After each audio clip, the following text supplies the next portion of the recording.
혹시 예수님의 부활을 그냥 머리로, 교리로 믿고 있지는 않으십니까? 가슴에 손 얹고 잘 한번 생각해 보세요. 나는 예수님의 부활을 정말 믿고 날마다 내 삶에서 살아계신 예수님을 만나고 체험하고 있는가? 오늘 제자들이 부활하신 예수님을 만나는 장면을 살펴보고 부활하신 예수님을 만나며 살아가는 삶에 대해서 함께 이야기해 보겠습니다. 먼저 요한복음 20장 11절에서 14절 말씀, 저와 여러분이 한 절씩 다시 한번 교독해서 읽어보겠습니다. 마리아는 무덤 밖에 서서 울고 있더니 울면서 구부려 무덤 안을 들여다보니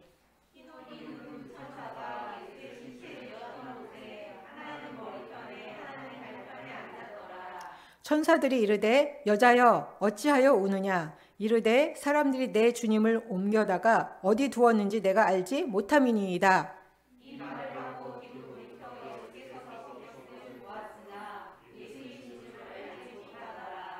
네, 예수님이 십자가에 못 박혀 죽으신 후에 슬픔에 잠긴 막달라 마리아는 예수님의 무덤을 찾아갑니다.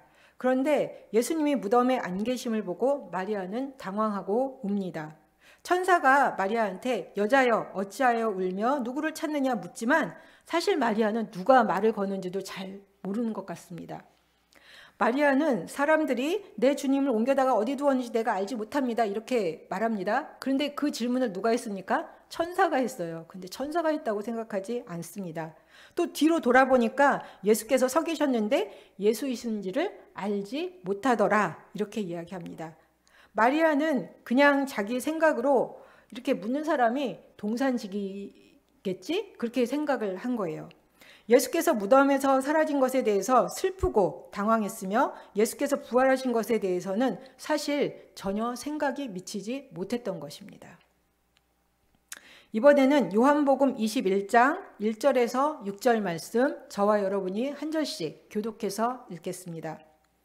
요한복음 21장 1절에서 6절 말씀입니다. 그 후에 예수께서 디베랴 호수에서 또 제자들에게 자기를 나타내셨으니 나타내신 일은 이러하니라.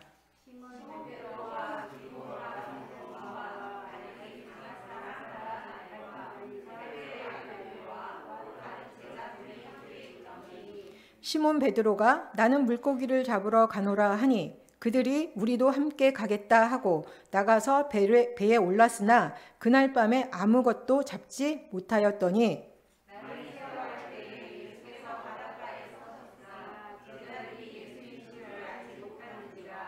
예수께서 이르시되 얘들아 너희에게 고기가 있느냐 대답하되 없나이다.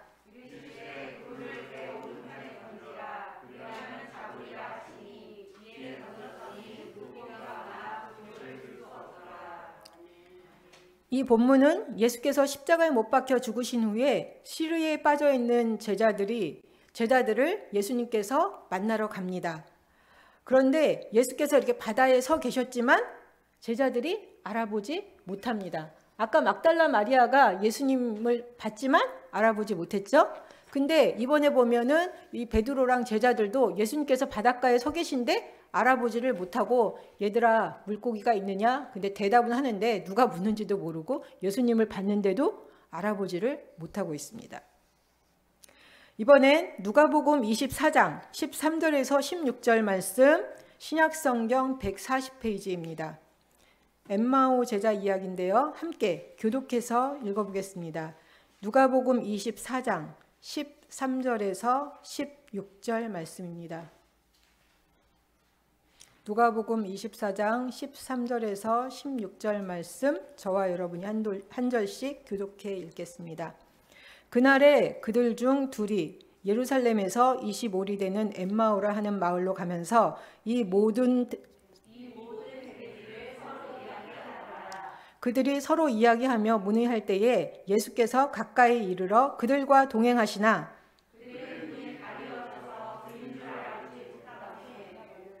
네, 예수께서 엠마오 제자들과 동행하면서 이야기하고 있지만 그들의 눈이 가려서 예수님인지를 알지 못하더라. 부활하신 예수님이 제자들을 찾아갔는데 제자들이 처음에 아무도 예수님을 알아보지 못했습니다.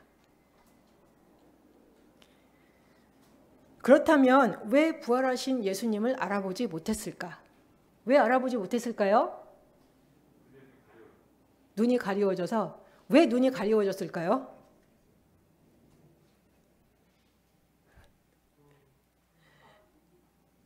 잘 안 들려요. 부활을 믿지 못해서. 우리도 때로는 당황하면 눈앞에 있는데도 보여요? 안 보여요? 잘 안 보여요. 그런데 제자들은 예수께서 십자가에 못 박혀 죽으셨다. 그거는 확실히 알아요. 직접 봤으니까. 그런데 예수님의 부활에 대해서는 전혀 생각을 못하고 있어요. 예수께서 십자가에 못 박혀 죽기 전에 나는 십자가에 못 박혀 죽을 것이고 부활할 것이다 라고 끊임없이 말을 했으나 아무도 믿지 않았습니다. 그래서 예수께서 나다 라고 오셨는데 누구세요? 누구세요? 말도 안 해요. 그냥 알아보지를 못했습니다. 왜 부활하신 예수님을 알아보지 못했을까? 제자들의 마음이 예수님이 십자가에서 죽으신 일에만 온통 마음이 가 있어서 예수께서 다시 살아나셨음을 받아들이거나 깨달을 수 없었던 것 같습니다. 예수님께서는 살아계셨을 때 제자들에게 반복해서 예수님의 순환과 부활 사건을 말했지만 이를 예수님의 고난과 부활 예언의 성취로 깨닫지는 못했습니다. 그렇기에 그들은 예수님의 죽음에 충격을 받고 좌절하고 슬픔에 눈이 가리워졌다. 그런데 제자들이 부활하신 예수님을 알아보지 못하는 이유가 단지 그것 때문만은 아닙니다. 부활 후에 예수님의 모습, 예수님의 현현은 제자들이 예수님이 십자가에 돌아가시기 전에 만났던 그 모습과는 다른 것 같습니다. 마가복음 16장 12절에 보면은 그 엠마오 제자 이야기가 다시 나오는데요. 예수께서 다른 모양, 디퍼런트 폼으로 엠마오 제자에게 나타났다 이야기하고 있습니다. 그러니까 그 십자가에 못 박혀 죽기 전의 모습으로 나타난 게 아니라 다른 모습으로 나타나셨다. 그러니까 제자들이 알아보지 못했다. 조금 더 이해가 가는 것 같아요. 그러니까 예수님이 십자가에 못 박혀 돌아가시기 전 생전의 모습과 예수님의 부활의 모습은 좀 차이가 있습니다. 또 요한복음 20장 26절에서 보면은 문들이 닫혀 있는데도 예수님은 제자들이 있는 집 안으로 오셔서 제자들에게 자신을 드러냈다라고 이야기합니다. 막 문을 통과하세요. 그거 보면 예수님이 살아계셨을 때의 모습과는 차이가 있다. 또 요한복음 21장 12절에 보면 예수께서 제자들에게 와서 아침을 먹어라. 그 고기가 있느냐? 깊은 곳에 내려봐라. 그리고 고기를 잡았는데 예수님이다 하는데 예수님인지 아닌지 잘 모르겠던 것 같습니다. 그렇지만 제자들이 예수께서 와서 아침을 먹으라 할 때 주님이신 줄 아는 거로 당신이 누구냐 감히 묻는 자가 없더라. 요한복음 21장 12절에 그렇게 이야기 나와 있어요. 딱 보니까 예수님 같기는 한데 누구세요? 물어보기는 좀 그렇고. 이거 왜 그렇습니까? 예수님인 것 같은데 잘 모르겠다. 약간 그런 마음이 있었던 거죠. 제자들이 기존의 예수님을 알아보던 방식과 부활하신 예수님을 알아보는 것은 다른 차원입니다. 기존의 물리적, 육신적 시각으로는 예수님을 알아볼 수 없으면서 영적인 눈이 열릴 때만 예수님을 알아볼 수 있습니다. 제자들이 부활하신 예수님을 알아본 것은 예수께서 제자들에게 나타나서 그들을 친밀하게 부르시고 말씀하시고 예수께서 이전에 제자들과 함께 했던 일들을 상기시키며 표적을 보였을 때 제자들이 그때서야 이거 예수님이다. 예수께서 부활하셨다. 이렇게 깨닫게 되는 것입니다. 또 하나 우리가 기억할 것은 예수께서 모든 사람에게 나타난 것은 아니라는 거예요. 요한복음 14장 21절에서 23절 말씀 저희 한 절씩 돌아가며 읽어보겠습니다. 요한복음 14장 21절에서 23절 말씀 신약성경 171페이지입니다. 요한복음 14장 21절에서 23절 말씀입니다. 나의 계명을 지키는 자라야 나를 사랑하는 자니 나를 사랑하는 자는 내 아버지께 사랑을 받을 것이요 나도 그를 사랑하여 그에게 나를 나타내리라.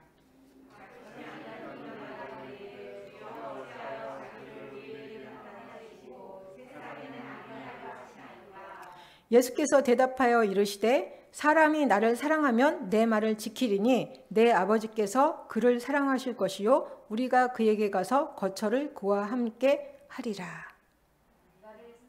네. 예수께서 본디오 빌라도나 예수님을 죽이는데 공모한 서기관이나 제자들에게 나타났다는 이야기 들어보셨어요? 안 나타났어요. 그런 사람들한테는. 오늘 말씀 읽어보면 예수께서 누구에게 나타나셨다? 예수님을 사랑하는 자에게 자신을 드러내셨다. 예. 뭐 과학적으로 나는 뭐 예수님을 만났다 안 만났다 그 이야기가 아니라 예수님께서 누구에게 자신을 드러내신다? 자신을 사랑하는 자에게 드러내신다. 그래서 예수님께서 부활 후에 누구에게 나타나셨다? 사랑하는 제자들에게 나타나셔서 자신을 보여주셨다. 예, 우리가 오늘 이 자리에 앉아 있는 거 보면 예수님께서 우리를 사랑하시는 것 같아요. 그죠? 예.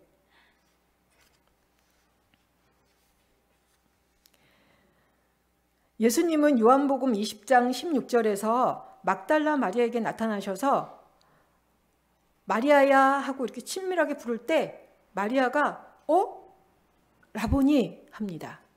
마리아야 하고 친밀하게 딱 불렀는데 그 전까지는 동산지기인 줄 알고 누군지 모르고 예수님을 쳐다봐도 못 알아봤는데 예수님께서 마리아야 하고 부르는 순간 저거 누구 목소리다? 예수님의 목소리다. 예수님이 이전에 나를 불렀던 그 목소리다. 그러면서 막달라 마리아의 눈이 확 열리면서 라보니 이렇게 하는 거죠. 요한복음 21장에서 디베랴 호숫가에 나타난 예수님은 시루에 빠진 제자들에게 친밀하게 얘들아 부르시면서 너희에게 고기가 있느냐 물었습니다. 근데 제자들은 아무 생각 없이 없나이다. 그리고 바닷가에 서 계신 예수님이 누군지 몰라요. 그죠? 그러다가 예수님이 그물을 배 오른편에 던지라 그러면 잡으리라 이렇게 말씀하셨는데 그 말씀대로 그냥 그물을 오른편에 던지고 물고기를 많이 잡았어요. 근데 그때서야 예수께서 사랑하신 그 제자가 뭐라고 합니까? 주님이시다. 근데 이 이야기가 어디서 많이 듣던 이야기 아니에요? 처음에 베드로한테 예수께서 그 어부들이 있을 때 깊은 곳에 그물을 던져라 말씀하셔서 고기를 많이 잡았었는데 부활하신 예수께서 제자들에게 다시 나타나셨는데 못 알아보다가 예수님께서 고기가 있느냐? 없습니다. 그물을 오른편에 던져라. 그랬더니 고기가 많이 잡히는 순간 이거 누구다? 주님이시다. 예. 그러니까 육신적인 눈으로는 예수님께서 그 생전에 살아계셨을 때 그 모습과 그거로는 잘 구분이 안 되지만 예수님께서 이렇게 부활하셔서 나타나셔서 말씀하실 때 이거 누구다? 주님이시다 라고 발견한 겁니다. 누가복음 24장에서 엠마오 제자들이 예수님과 동행하면서 예수님의 죽음에 대해서 이야기하고 예수께서는 성경에서 예수님의 고난과 영광에 대해서 이야기하고 있음을 설명해 주심을 엠마오 제자들이 계속 가면서 같이 얘기했어요. 근데 예수님을 알아봅니까? 못 알아보고 있어요. 그러다가 예수님께서 떡을 떼시고 축사하시면서 이렇게 그들에게 주었을 때 갑자기 엠마오 제자들의 눈이 열리면서 이거 누구시다? 예수님이시다. 6월절 식사 때 성만찬을 기억하면서 이거 예수님이시다 라고 알아보는 것입니다. 예수님과 함께 떡을 떼던 것을 기억하면서 예수님의 부활을 확인합니다. 위의 이야기들을 살펴보면 부활하신 예수께서 제자들에게 자신을 드러냈지만 제자들은 처음에는 예수님을 알아보지 못합니다. 그들의 눈이 가리워져 있었기 때문입니다. 그러다 부활하신 예수께서 그들에게 나타나셔서 예수님과 함께 했을 때 예수께서 하셨던 말씀과 행동을 생각나게 했을 때 예수님을 알아봅니다. 예수님을 알아볼 수 있는 혼동할 수 없는 표시나 상황을 기억해내면서 제자들의 눈이 열립니다. 아, 이거는 직관적으로 누구다? 예수님이시다. 여러분도 신앙생활하면서 말씀 보면서 때로는 혼자 기도할 때, 뭐 설교를 들을 때, 찬양할 때, 아, 이거 누구다 할 때 있잖아요. 이거는 주님이시다. 그러니까 부활하신 예수님이 제자들을 만난 방식, 그 방식으로 지금도 우리를 만나주고 계십니다. 기존에 예수님과 함께했던 방식으로는 부활하신 예수님을 알아볼 수가 없습니다. 부활하신 예수님을 알아보기 위해서는 새로운 시각과 관점, 영적인 눈이 열려야 합니다. 그래서 부활하신 예수께서 제자들에게 자신을 드러내시며 부활하신 예수님을 알아보는 것을 알려주신 것입니다. 예수님이 십자가에 돌아가시기 전에 예수님과 했던 만남과 교제는 과거에 속하고 이제 제자들은 부활하신 예수님과 교제하는 새로운 관점을 깨우쳐야 했습니다. 이를 위해서 예수께서 십자가에서 못 박혀 돌아가시기 전에 자신의 죽음과 부활에 대해서 계속해서 말씀하셨고 우리와 함께 하시고 인도해 주시기 위해서 보혜사 성령을 우리에게 보내주신다라고 약속했습니다. 요한복음 14장 26절에 보면 이렇게 말씀하고 있습니다. 보혜사 곧 아버지께서 내 이름으로 보내실 성령 그가 너희에게 모든 것을 가르치고 내가 너희에게 말한 모든 것을 생각나게 하리라. 부활은 친숙한 옛 관계들과 조건으로의 복귀가 아닙니다. 부활은 하나님으로부터 그리고 하나님과 함께하는 전적으로 새로운 차원의 삶의 시작이며 관철입니다.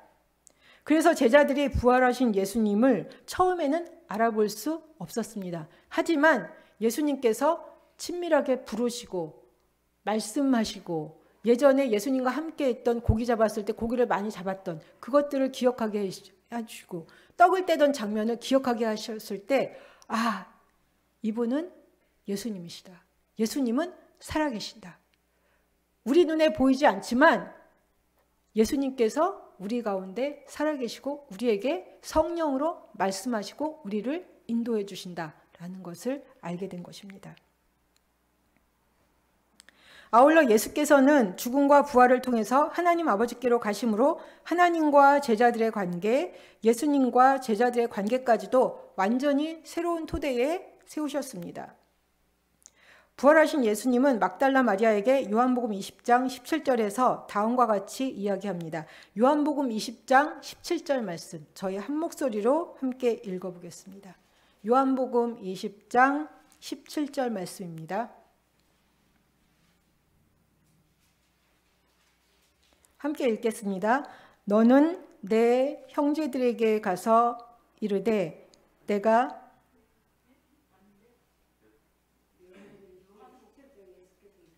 요한복음 20장